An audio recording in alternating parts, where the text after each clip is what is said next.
Some are calling it modern-day taxation without representation, a group of people no one voted for who have the ability to tax you. We're talking about the Technical College District Boards, and Fox 11 investigates. Robert Hornacek has more on how some say the system needs to change to make the boards more accountable to the taxpayers. Each of Wisconsin's 16 technical colleges is governed by its own board of trustees. Members of those boards are appointed by special committees made up of elected officials and have the authority to collect and spend your tax dollars. It sort of smacks of taxation without representation. We have no way to hold them accountable. They're not elected by the community itself. Richard Perrins from the Brown County Taxpayers Association doesn't like the setup. Do you think regular taxpayers have any control over this system? Well, right now it doesn't appear like they do. But supporters say the boards are accountable. Some say this is an example of taxation without representation because these boards aren't elected. Yeah, I mean, that's an easy thing to say, and technically, I mean, it is true. The question really is, though, are the boards accountable to the public? And the answer, in my view, is yes, we are. Jeff Raffin is the president of Northeast Wisconsin Technical College.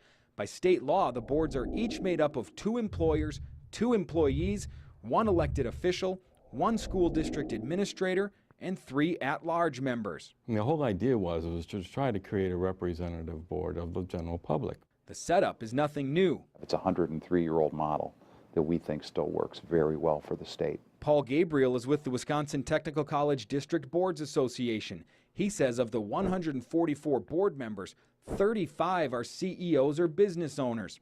Another 13 are human resource leaders for major companies.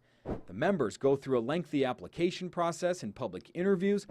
Gabriel says the boards are held to the same standards as elected boards. The fact is these boards are public and they're accountable.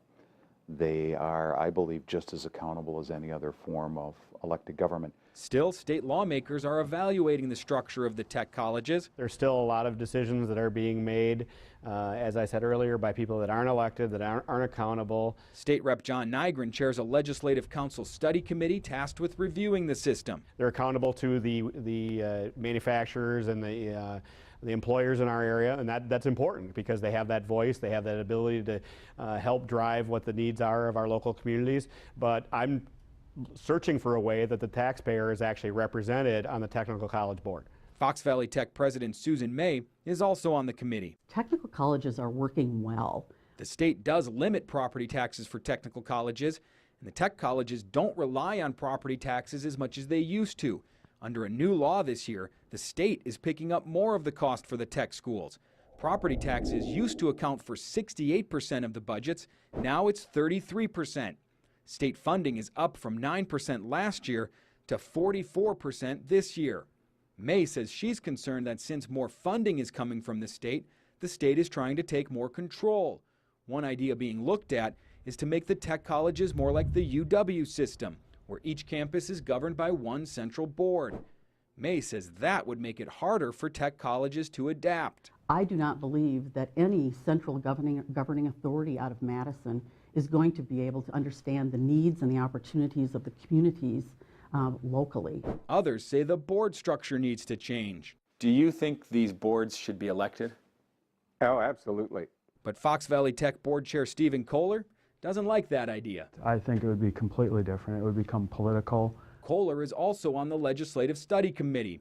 He says if board members had to run for their seats, he wouldn't do it. I personally wouldn't put myself or my family through the political process of being elected. I think it would change, it'd become a partisan position. There is no way we'd get the people on our boards that we have today, in my opinion, if they were elected.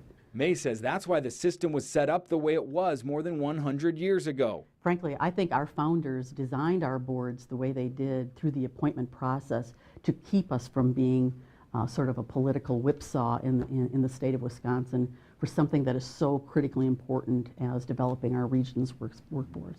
Nygren says all he wants to do is make a good system better. I think the majority of the Wisconsinites actually support the technical college system, but I don't accept the argument that there's not a way we could do it better. For Fox 11 Investigates, I'm Robert Hornacek.